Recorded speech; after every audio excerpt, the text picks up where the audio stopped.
Bonsoir et bienvenue à toutes et à tous. Nous sommes ravis de vous accueillir ce soir pour notre soirée spéciale Master depuis notre campus Winov situé à Euratechnologie à Lille. Nous allons passer ensemble une petite heure pour vous présenter le Master qui est proposé par l'ISTC. Alors n'hésitez surtout pas à nous poser vos questions sur le chat à l'onglet questions. Nos équipes vont vous y répondre en direct. Alors au programme de ce soir, nous allons découvrir donc l'expérience intégrale de l'ISTC. Le master de l'ISTC en détail, l'expérience professionnelle à l'ISTC, la recherche à l'ISTC et ensuite nous finirons par les admissions, comment postuler pour le master de l'ISTC. Alors pour démarrer, j'aimerais qu'on commence par parler de l'ISTC bien évidemment, mais aussi de l'expérience intégrale que nous proposons. Et pour cela, j'ai à mes côtés Olivier Garnier, qui est le directeur adjoint et directeur des études, qui est donc à mes côtés. Olivier, bienvenue, bonsoir. Bonsoir Adeline. Alors, avant toute chose, est-ce que tu peux nous présenter l'ISTC en quelques chiffres ? Bien entendu. L'ISTC, donc l'école des managers de la communication, spécialisée en communication et en marketing, l'histoire a commencé il y a 32 ans maintenant. 32 ans après, on se retrouve avec 800 étudiants, 1500 alumni, et c'est une école qui délivre aujourd'hui 2 diplômes, un diplôme de licence, un diplôme de master. Les 2 diplômes sont bien évidemment reconnus par l'État, ce qui permet aussi à l'école de recevoir et d'admettre des étudiants boursiers. En dehors de ça, la mission de l'école, bien évidemment, c'est de former des professionnels de la communication dont le monde aura toujours besoin. Et pour cela, l'ISTC s'appuie sur 4 valeurs essentielles. La créativité. Être créatif, c'est dans le monde actuel professionnel, la possibilité pour les étudiants et pour les professionnels de trouver des chemins différents lorsqu'ils sont confrontés à des problématiques, lorsqu'ils travaillent avec des professionnels et avec des enseignants. La responsabilité, être responsable de ses décisions au quotidien, l'exigence envers soi-même, l'exigence envers les autres, ce qui permet aussi d'arriver à ses fins. Et enfin, l'agilité, puisque l'on vit dans un monde où il est nécessaire d'avoir justement, de rebondir, de savoir s'adapter à tout type de situation. Enfin, 2 sites. Les 2 sites sont situés à Lille, à quelques kilomètres d'encablure, 75 partenariats à l'international, et on a également un département recherche qui est orienté sur la surveillance et la manipulation. Merci Olivier pour cette présentation complète. Alors on le dit souvent à l'ISTC, donc nous formons plus qu'un métier, nous formons à un avenir. Donc un avenir auquel on sait que nos futurs professionnels devront s'adapter en permanence face à des métiers qui sont en perpétuelle évolution. Et donc pour les y préparer au mieux, on propose à nos étudiants de vivre ce qu'on appelle une expérience intégrale. Est-ce que tu peux nous préciser de quoi il s'agit ? Bien entendu, alors on parle d'une expérience intégrale à 4 dimensions. On s'appuie bien évidemment sur la première d'entre elles, le socle de culture générale extrêmement fort. La culture générale va venir irriguer la prise de responsabilité de nos étudiants et de nos futurs professionnels tout au long de leur cursus. Deuxième socle important, l'acquisition des compétences stratégiques, managériales et opérationnelles qui sont nécessaires à la réalisation des différents métiers. Troisième volet important, l'enrichissement à l'international qui est proposé à nos étudiants en licence et ce soir bien évidemment ici pour nos futurs étudiants de master. Et enfin le développement des personnalités. On cherche aussi à avoir des personnalités qui plus tard seront aussi actives dans l'activité professionnelle. Merci beaucoup Olivier pour ces précisions. On va avoir l'occasion de revenir sur certains de ces points avec nos différents interlocuteurs et intervenants de ce soir. On va commencer par présenter le détail du master de l'ISTC. Et pour cela, je vais accueillir Virginie Duré, qui est directrice du cycle master et directrice qualité à l'école, ainsi que Julie Berg, qui est notre directrice des relations internationales.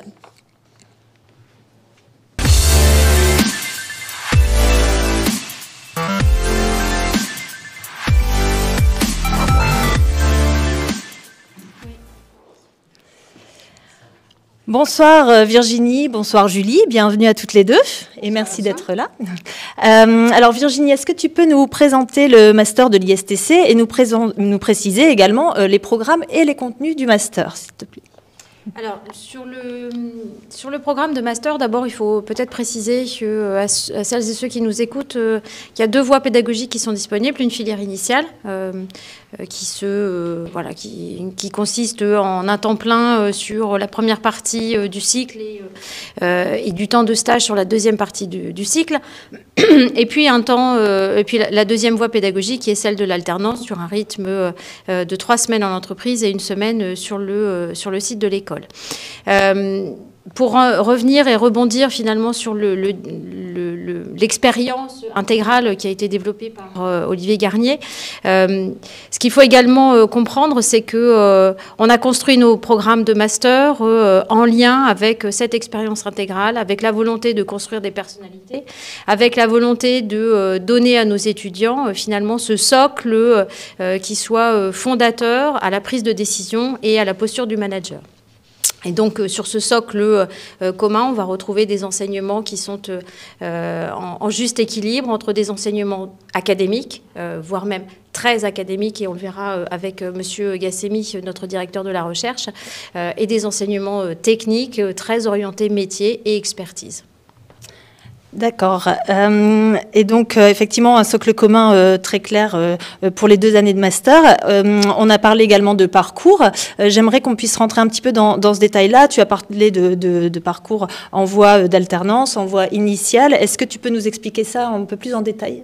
Alors, sur notre master, nous avons donc ce tronc commun dont j'évoquais à l'instant, j'allais dire, ce positionnement fondateur de l'expérience intégrale qui repose sur 70% en première année du temps de formation et la construction d'un parcours qui permet à nos étudiants ensuite de construire cette trajectoire professionnelle.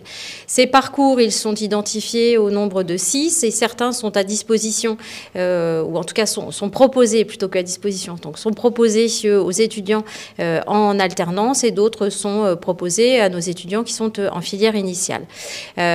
Donc ces parcours, normalement ça doit s'afficher à l'écran. Ces parcours, on va commencer par ceux qui sont proposés en alternance. On va retrouver la notion de territoire de marque pour celles et ceux qui souhaiteraient avoir un profil, j'allais dire plutôt création de contenu, que ce soit du contenu écrit, du contenu vidéo, et la création également finalement d'une identité pour la marque.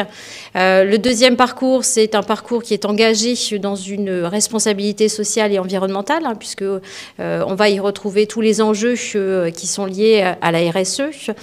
Un troisième parcours qui est cette fois-ci, lui, plus orienté expérience client, une expérience client intégrale, avec la volonté à la fois d'intégrer le client final, mais aussi le client interne, c'est-à-dire le collaborateur. Et un dernier parcours très orienté biz, puisque l'on va retrouver la notion de e-commerce et de data marketing. Ces 4 parcours sont proposés aux étudiants de la filière alternance. Très bien. Ensuite, merci. Pardon, j'ai eu l'impression de te couper la parole. Ensuite, on va retrouver un parcours qui est cette fois-ci proposé aux étudiants qui auraient cette âme de créateur d'entreprise, puisque celui-ci est orienté entrepreneuriat et en lien avec notre partenaire Pépite, qui est un dispositif national d'accompagnement à l'étudiant entrepreneur.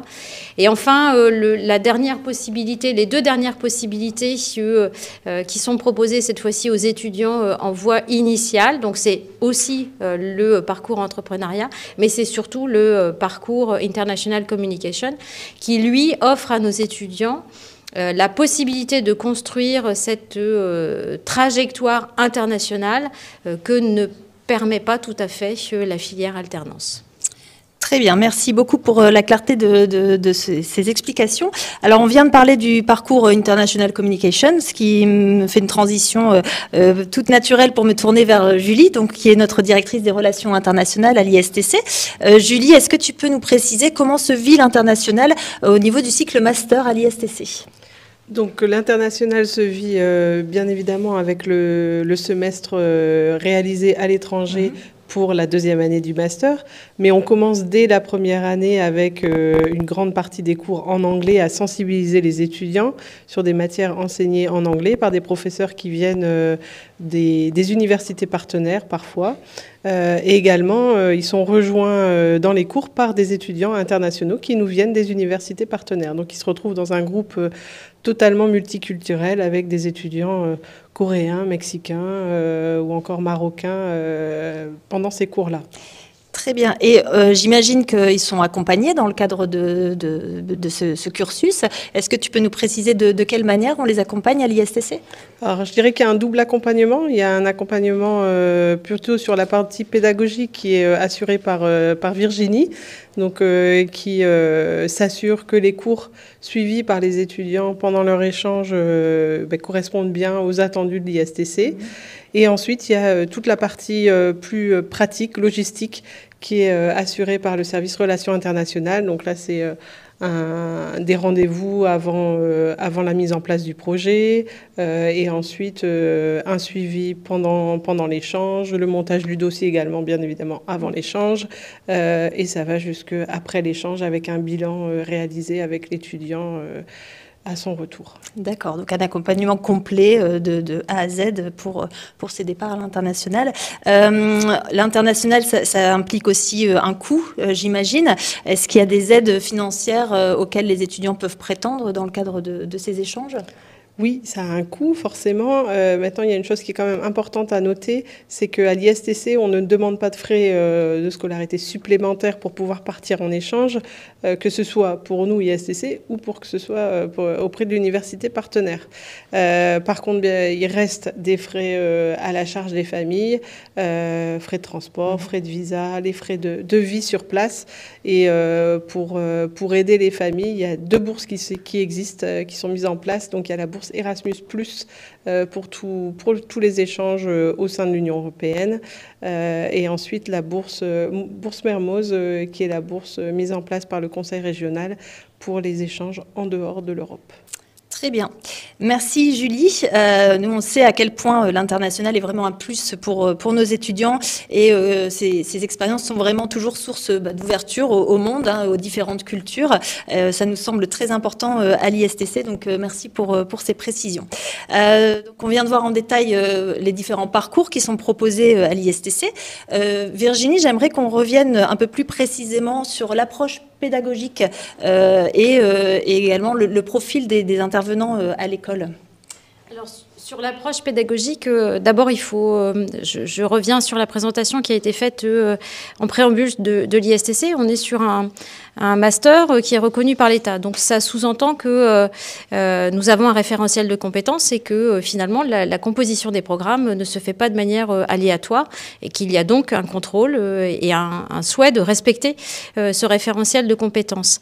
Et parlant de ces compétences, eh bien, il y a finalement 2 grands blocs de compétences qui sont propres au niveau de master, des compétences qui sont dites transversales et que l'on pourrait qualifier de soft skills, où l'on va retrouver par exemple la capacité de l'étudiant à développer une pensée critique ou avoir un raisonnement systémique. Et puis le deuxième grand bloc de compétences, ce sont des compétences qui sont dites cette fois-ci spécifiques, où Olivier les exposait en préambule.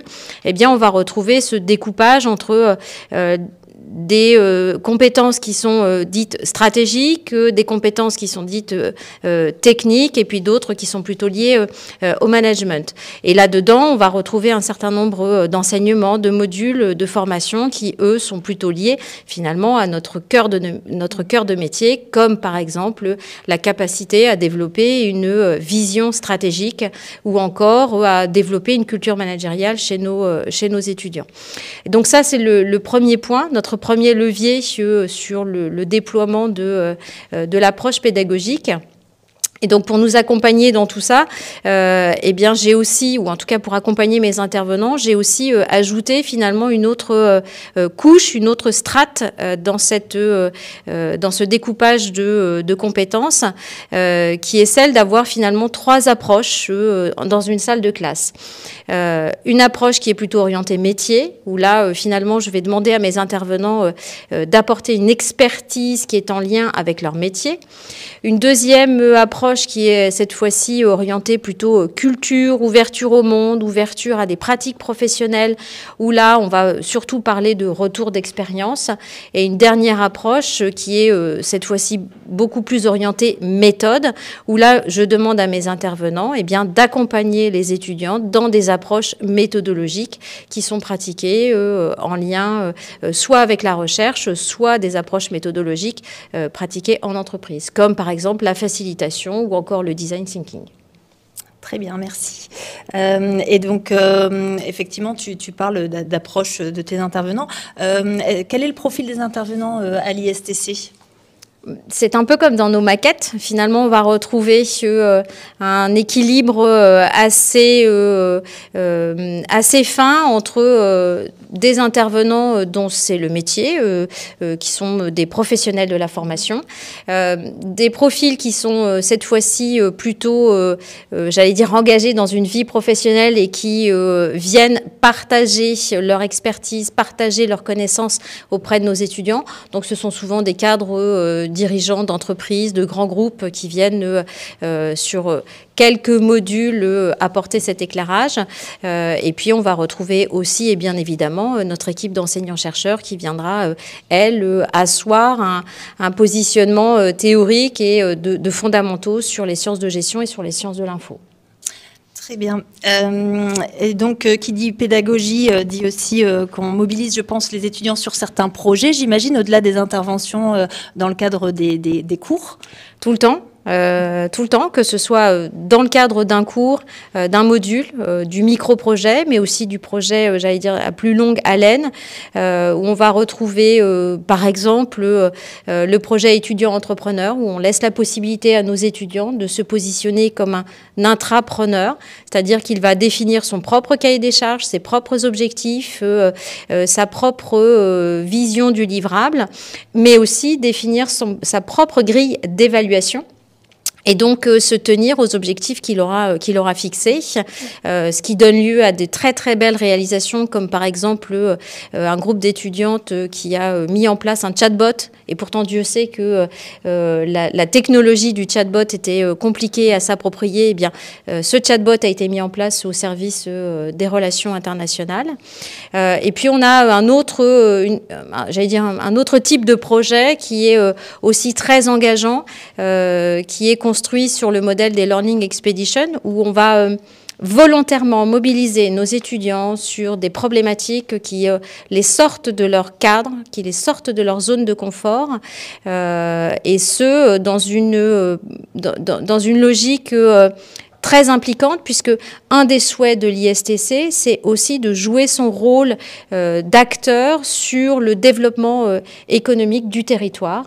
Et donc pour cela, on a mobilisé nos étudiants dans le cadre d'une LEX, mais je pense que nous avons une illustration de ce sujet. Tout à fait. On va pouvoir visionner justement en images la Learning Expedition de nos étudiants de master de 2023.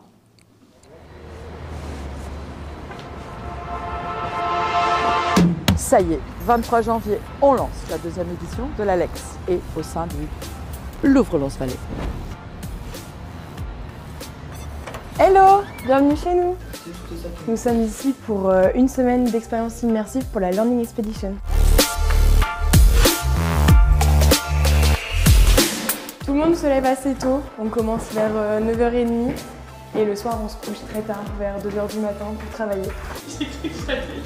Cette semaine, on fait la Learning Expedition pour la Chambre des métiers de l'artisanat de Lens. On va vraiment se focaliser sur les métiers de l'artisanat d'art. On va devoir faire toute la communication autour d'un projet de formation pour pouvoir redynamiser ce secteur dans le Nord.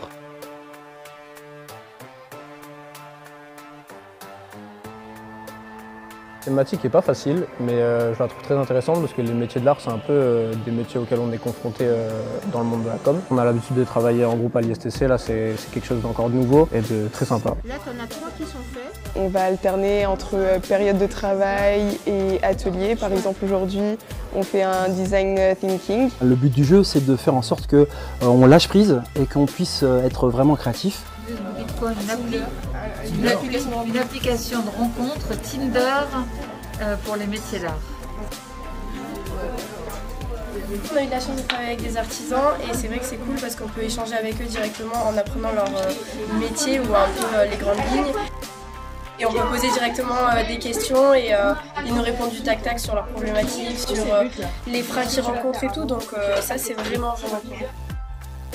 J'avais jamais fait ça de ma vie et en vrai, c'est trop bien. Faire attention à bien retailler le bord droit. Le bloc. Hier, on a vu un tourneur à bois. Il nous a montré son métier, c'était vraiment impressionnant l'expérience qu'il a. Il faisait des toupies en 3 minutes quand nous, ça nous prendrait des jours, je pense, même avec lui à côté. Ce format, il est ultra formateur. C'est vraiment une immersion 360. Donc là, sur le temps qui nous reste, il nous faut faire la présentation. On va aussi travailler sur la partie budgétisation de notre reco. Le but, c'est d'avoir fini pour pouvoir passer à 14h et présenter quelque chose de concret et complet. On est un petit peu short niveau taille, mais ça va le faire. Merci tout d'abord pour votre présence ici et de nous donner l'opportunité d'avoir travaillé sur ce sujet qui est très important. Cette présentation était extraordinaire. Vraiment beaucoup d'audace, beaucoup de propositions, beaucoup de choses qu'on peut mettre en place facilement et rapidement. Il y a un truc dans votre toute dernière slide, vous remerciez l'ISTC, mais j'ai envie de vous retourner ce merci aujourd'hui parce que là vous venez de valider, d'inscrire dans le marbre le principe de cette Lex.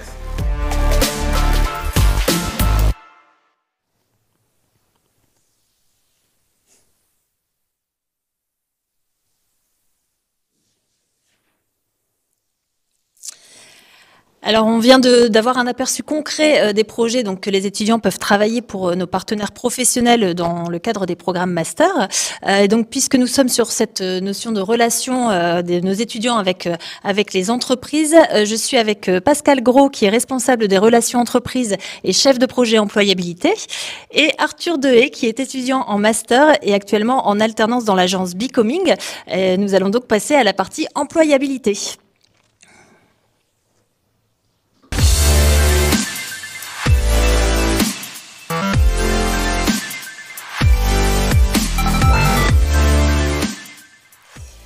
Alors, bienvenue Pascal, bienvenue Arthur. Donc, on vient de le voir notamment à travers la Learning Expedition et Virginie nous en a aussi parlé, bien entendu, dans le profil des intervenants à l'ISTC. Le monde professionnel est donc très présent au quotidien de nos étudiants. Pascal, toi qui es en charge des relations donc, avec les entreprises et de l'employabilité, est-ce que tu peux nous préciser comment fonctionnent nos relations avec les entreprises et quel type de mission on peut offrir aux stagiaires et alternants? Alors, on va peut-être scinder la question en deux.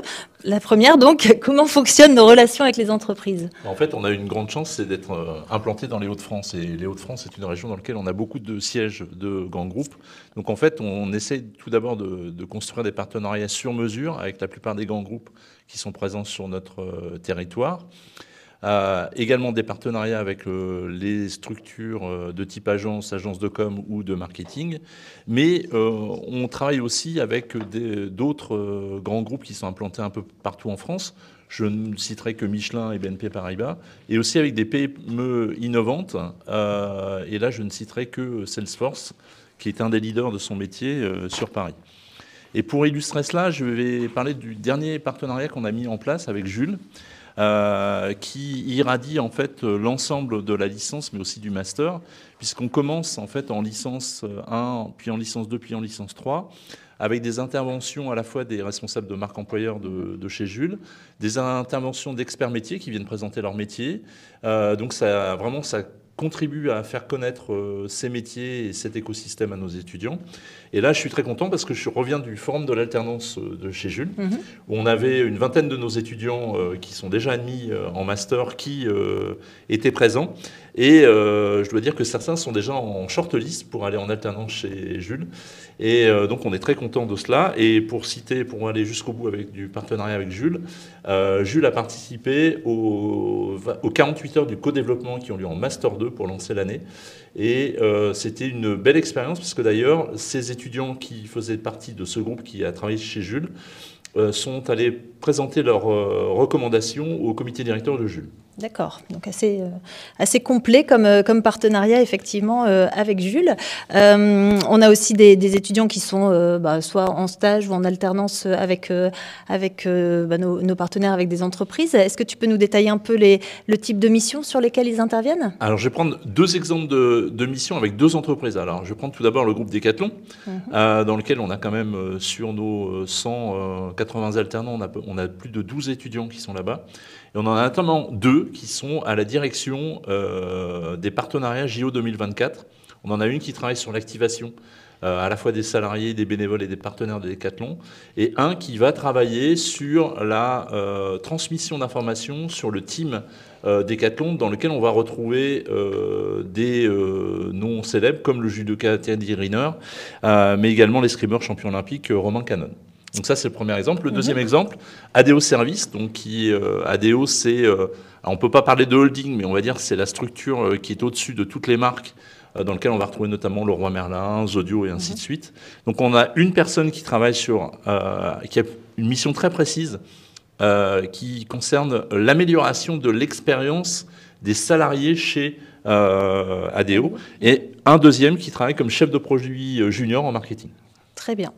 Et donc, si on pouvait globaliser un peu les types de missions qui sont confiées à nos étudiants.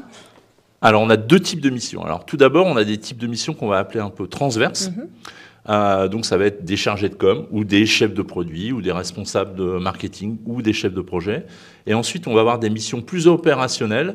Et là, on va retrouver les 4 parcours en alternance dont parlait Virginie Duré tout à l'heure, c'est-à-dire le territoire de marque. Donc, on va avoir par exemple des étudiants qui vont être social media manager ou qui vont travailler sur le brand content. On va avoir le e-commerce ou le data marketing. Donc là, on va être sur une palette de métiers assez large. Et ensuite, on a l'expérience client ou la RSE. Très bien. Merci beaucoup, Pascal. Ta mission concerne aussi donc l'accompagnement de nos étudiants dans la définition de leur projet professionnel et aussi dans la recherche de leur stage ou leur alternance. Est-ce que tu peux nous en dire un peu plus sur ce sujet? Alors là, c'est un travail en fait qui fonctionne par étapes. En fait, je vais reprendre là nos étudiants qui arrivent en licence 1, donc qui sortent du bac. On va travailler dès la première année avec eux sur la construction de leur projet professionnel. Alors ça va se faire à travers des interventions en cours et ainsi de suite, et après à travers leur stage, puisqu'ils font 2 mois de stage obligatoirement entre chaque année. On affine, on débriefe au fil de chaque année. Et quand ils arrivent en 3e année, alors là c'est l'étape charnière chez nous, je vais les recevoir individuellement selon leurs besoins. Donc des réunions qui vont avoir lieu souvent pendant 20 minutes, une demi-heure. Et je vais travailler avec eux pour affiner leur projet professionnel de façon à ce que lorsqu'ils arrivent et qu'ils candidatent chez nous en janvier, en février pour le master, leur projet soit clair. D'accord. Ce travail, on va le faire de la même façon avec les étudiants qui vont arriver de l'extérieur, qu'on va recruter. À partir du moment où ils sont recrutés chez nous, donc là, il y en a actuellement qui ont déjà été recrutés, je vais travailler avec eux à partir dans 2 semaines sur la construction de leur projet professionnel. Et on a une chance fabuleuse à l'ISTC, c'est qu'on a chaque année à peu près 100 nouveaux alternants, que ce soit en Master 1 ou en Master 2, et on a entre 500 et 600 offres d'alternance. Donc, on n'a pas de problème on ne va pas demander à nos étudiants forcément d'aller chercher une offre, mais on va plutôt mettre en accord leur projet avec ce qu'attendent les entreprises en matière de profil et de compétences. D'accord, très bien. Et donc ça, c'est pour effectivement l'accompagnement de nos étudiants dans la recherche de leur alternance ou de leur stage. Une fois qu'ils ont quitté l'ISTC, qu'ils sont diplômés, est-ce qu'il y a des choses qui continuent à vivre? Alors ça continue à vivre même avant qu'ils quittent l'ISTC, puisque là, Arthur va être bientôt dans ce cas-là. Effectivement, quand on a des étudiants qui sont en Master 2, dès le début de l'année, je commence à leur parler de « Ok, vous êtes en Master 2, vous commencez votre deuxième année d'alternance, mais pensez à, dans 12 mois, quel métier vous voulez faire. Et la première question qu'on leur pose, notamment pour ceux qui sont en alternance, c'est est-ce que vous avez envie de rester dans l'entreprise où vous êtes en alternance? Puisqu'il faut savoir que 75% des entreprises qui accueillent nos alternants vont leur proposer une offre. Certains vont accepter, d'autres ne vont pas accepter. Donc pour ceux qui ne vont pas accepter ou pour ceux auxquels on ne va pas offrir d'offres à la sortie de leur alternance, on va travailler avec eux sur leur stratégie de sortie vers l'emploi. Et pour ça, on a développé depuis 2 ans avec un partenaire une plateforme d'employabilité et sur lequel on reçoit chaque mois plus de 30 offres en CDD et en CDI sur tous les métiers auxquels sont formés nos étudiants. Très bien. Merci Pascal. Alors donc on a parlé de 2 expériences côté annonceur dans les exemples que tu as cités. J'aimerais qu'on parle aussi d'une expérience plutôt en agence de communication. Donc j'ai le plaisir d'avoir à mes côtés Arthur qui est donc actuellement en 2e année de master en alternance donc dans une agence de publicité lilloise qui s'appelle Becoming. Bonsoir Arthur et merci d'être présent. Est-ce que tu peux nous expliquer un petit peu comment s'est passée ta recherche d'alternance quand tu es arrivé en master? Oui, bien sûr. Alors pour ma part, c'est plus particulier. J'ai réalisé mon stage donc à l'ISTC en licence 3 dans la même entreprise. Donc par la suite, j'ai eu l'opportunité de poursuivre avec eux en alternance. Donc j'ai pas eu réellement besoin, en tout cas, j'ai pas réalisé de réelle recherche d'alternance parce que j'ai pu poursuivre l'aventure avec eux. D'accord. Intéressant d'ailleurs de démarrer par un stage et puis de poursuivre comme ça, c'est une belle opportunité. Est-ce que tu peux nous préciser tes missions aujourd'hui chez Becoming? Quel est le titre, enfin le métier que tu exerces et quelles sont tes missions au quotidien? Alors donc moi chez Becoming, je fais partie de la branche design. Je suis chef de projet dans cette partie. Donc les missions auxquelles je suis engagé dans l'entreprise, c'est des missions de planification, qui est de la prise de brief, de la mise au planning, de la gestion des deadlines, etc. Ensuite, j'ai des missions de coordination également, où je dois gérer les emplois du temps de chacun des salariés et faire du planning stratégique en mettant en planning chez un créa ou chez un exécutif ou un graphiste des tâches de certains projets. Et après, j'ai aussi une mission de communication, parce que c'est moi la passerelle entre l'agence et le client. Et donc, je dois gérer toute cette relation qui s'étend sur plusieurs mois de collaboration. D'accord, donc une mission assez transverse, à la fois en interne pour coordonner et également à l'externe vis-à-vis des clients sur lesquels tu es amené à travailler. Comment est-ce que tu gères le rythme entre les cours à l'ISTC et l'agence? Donc, un rythme de 3 semaines en entreprise et 1 semaine à l'école. Comment ça se gère au quotidien? Alors, c'est vrai qu'au début, c'est assez particulier. On arrive en alternance, on n'a pas encore eu la chance de vivre ça. Donc c'est un rythme à prendre. Mais justement, grâce à la formation de l'ISTC, on apprend à être agile. Et par la suite, on apprend donc à appliquer ce qu'on apprend en cours la semaine directement en entreprise. Et vu la pluralité des cours de l'ISTC qui sont dispensés, on peut vraiment appliquer sur tous les types de domaines dans comment on pratique en tout cas la communication dans notre entreprise. D'accord. Est-ce que le métier que tu pratiques actuellement à l'agence, est-ce que tes missions correspondent à ce que tu souhaites faire plus tard dans ta vie professionnelle? Alors, les missions, oui, tout à fait. J'ai appris plein de choses grâce au métier où je travaille actuellement. Après, j'aimerais bien découvrir d'autres univers, notamment celui de l'annonceur, que je n'ai pas encore eu la chance de découvrir. Donc, je pense que je vais voir d'autres horizons par la suite après mon alternance. Mais j'ai apprécié énormément l'organisation d'une agence. les rythmes, le rythme horaire, les expertises de com qu'on peut travailler en agence. J'ai pu toucher au design, comme je disais, j'ai pu toucher à l'événementiel, au digital, etc. Donc ça m'a vachement intéressé, mais j'ai envie de découvrir l'autre côté de la communication. Et j'imagine du coup en agence que tu as pu travailler du coup sur différents clients, différentes marques. C'est peut-être ça aussi qui est intéressant sur ton parcours au final. Oui, tout à fait. Alors durant les 2 ans et demi auxquels j'ai pu participer à l'aventure Becoming, j'ai travaillé notamment pour Aldi et leur packaging national, donc à l'échelle française. J'ai pu aussi travailler sur l'édition du magazine de la mairie de Bondy. Et plus récemment, je travaille aussi pour le gouvernement et le comité national de débat public sur le débat du nucléaire. Donc c'est des clients qui sont assez variés sur des expertises comme différentes et c'est vachement intéressant dans le cadre de l'alternance. Eh bien, merci beaucoup Arthur pour ton témoignage. Merci Pascal pour tes précisions. Et je vais demander à Virginie Duré de nous rejoindre à nouveau, ainsi que Mehdi Gasmi, qui est directeur de la recherche à l'ISTC, pour parler de l'importance justement de la recherche à l'ISTC, en particulier auprès de nos étudiants de master.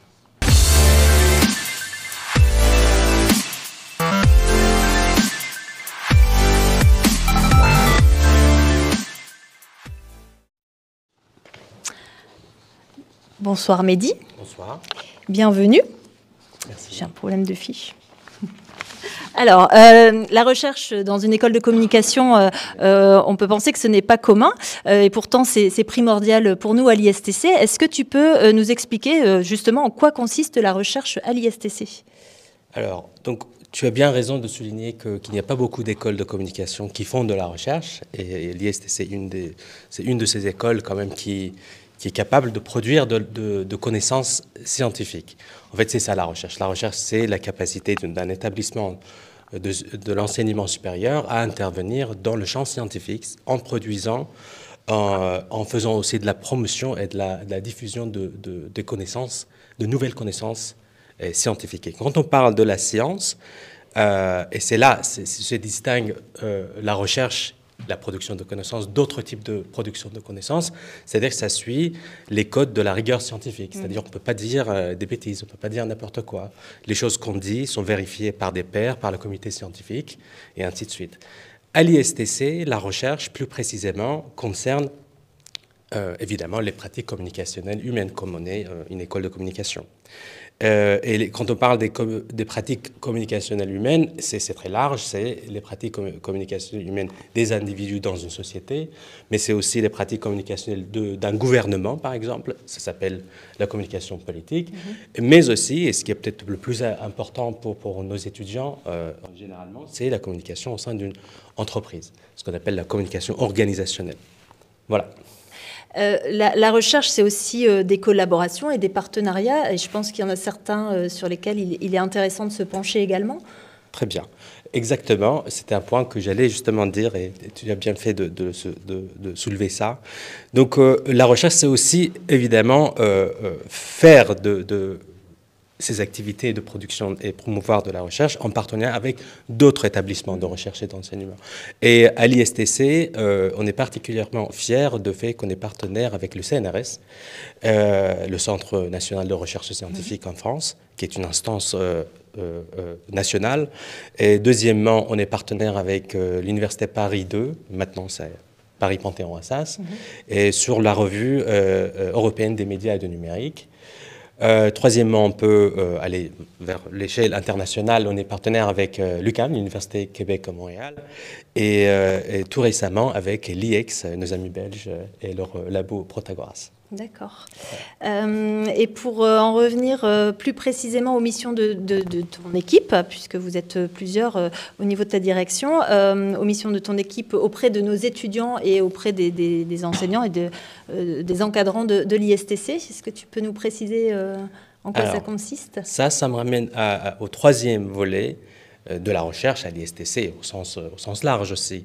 La recherche n'est utile que si elle est rendue utile aux étudiants, si elle alimente le débat public et si elle essaie de comprendre le monde professionnel d'une manière ou autre. Donc, dans la stratégie de la recherche sous ma direction, l'enseignement et la pédagogie, et ça fait partie en fait du corps de ce qu'on fait. Plus précisément, la recherche enrichit l'enseignement par plusieurs volets. Donc, en collaborant avec Madame Duré, qui est notre directrice de cycle master, on travaille beaucoup sur les manières dont les membres de mon équipe, qui sont les enseignants et chercheurs, donc qui sont à la fois des chercheurs, mais ils sont aussi des enseignants, qui interviennent au sein de certains types de cours que Virginie a évoqué tout à l'heure, qui sont des cours qui ont un trait plutôt théorique, critique, et qui permet les étudiants à acquérir un certain nombre d'outils et d'approches pour étudier les questions liées à la communication d'une manière scientifique.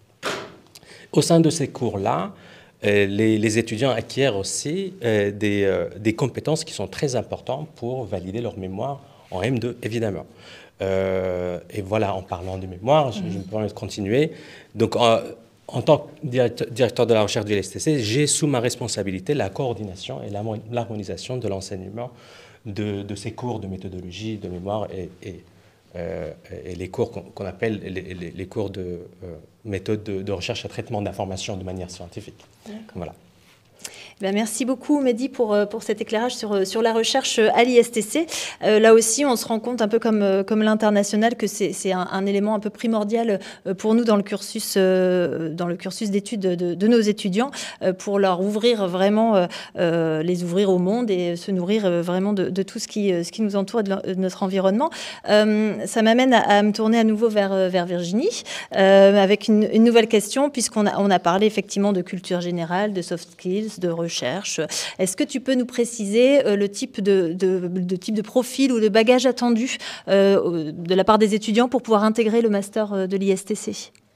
On veut des étudiants comme Arthur. Voilà. On veut des étudiants qui soient agiles, qui soient curieux, qui soient aussi pugnaces dans leur manière d'approcher le marché, dans leur manière d'approcher leur fonction aussi, qu'ils n'aient pas peur parfois d'être confrontés à de la difficulté, puisque si je retrace le parcours d'Arthur, il y a eu une période Covid entre les deux qui ont fait qu'à un moment, la question de la poursuite d'études se pose et est-ce qu'on persiste ou pas dans cette voie-là. Mais plus globalement, il y a d'abord une première contrainte, ou en tout cas un premier prérequis qui permet aux candidats de pouvoir postuler, c'est le niveau de diplomation. Donc on attend de nos candidats qu'ils aient une licence d'État validée avec leurs 180 crédits. Et si la licence d'État n'est pas validée, ou en tout cas si la licence d'État n'est pas permise chez eux, eh bien on offre aussi la possibilité aux titulaires de titres RNCP de niveau 6 de candidater chez nous. Ça, c'est le premier prérequis. Sans ça, ça ne passe pas la première étape. La deuxième étape, c'est évidemment l'étape du concours, mais je crois que on y vient dans quelques instants. Et puis, en marge de tout ça, on attend aussi des personnalités qui soient ouvertes au monde, qui soient curieuses, qui aient cette capacité à prendre de la hauteur et à avoir du recul sur leurs propres expériences, qui soient en capacité de se remettre en question, d'avancer, le tout dans une dynamique de management, de gestion, de communication, de marketing, de digital. Il est évident qu'un étudiant qui viendrait d'un parcours complètement déconnecté du monde de l'entreprise pourrait quand même avoir certaines difficultés à passer l'étape du concours. Mais qui ne tente rien à rien. Ensuite, par appétence personnelle, par projet personnel aussi, il se peut que les compétences soient déjà, en tout cas les compétences minimum soient déjà là. Donc, n'ayez pas peur, postulez, défendez, argumentez et puis battez-vous. Et bien justement, en parlant de postuler, on va passer à une partie un peu plus pratico-pratique sur les modalités d'admission. Et je vais du coup demander à Olivier Garnier de me rejoindre à nouveau pour parler admission.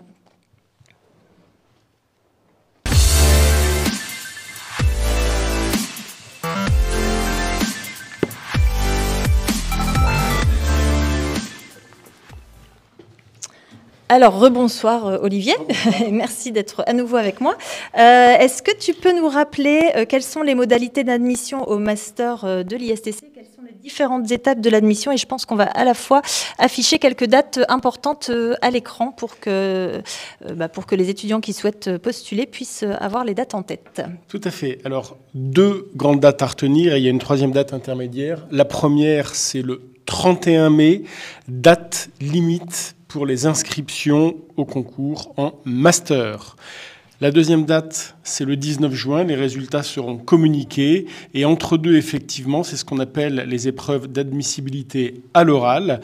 Donc, vous pouvez découvrir ces dates sous les yeux. On vous demandera, au moment de l'inscription, 5 éléments. Le premier d'entre eux, c'est tout simplement un dossier classique administratif avec les différents éléments que constitue votre pédigré, on va dire, universitaire.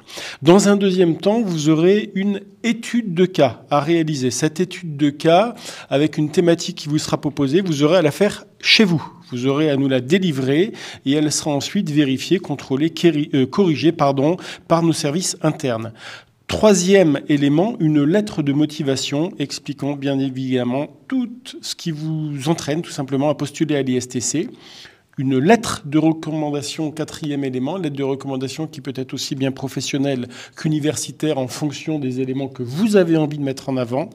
Et enfin, un CV projectif 2033 qui sera notamment repris à l'oral si vous êtes admis aux épreuves d'admissibilité à l'oral.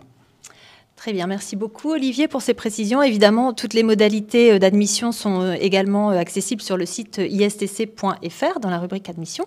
Et n'hésitez pas toujours à nous poser vos dernières questions là sur le chat. Alors, on en a fini là pour la présentation du master de l'ISTC. Merci à tous les intervenants pour d'être intervenus ce soir et d'avoir pu porter ces messages jusqu'aux candidats au master. Il nous reste à vous souhaiter à toutes et tous une très belle soirée et à vous dire à très bientôt, on espère, à l'ISTC.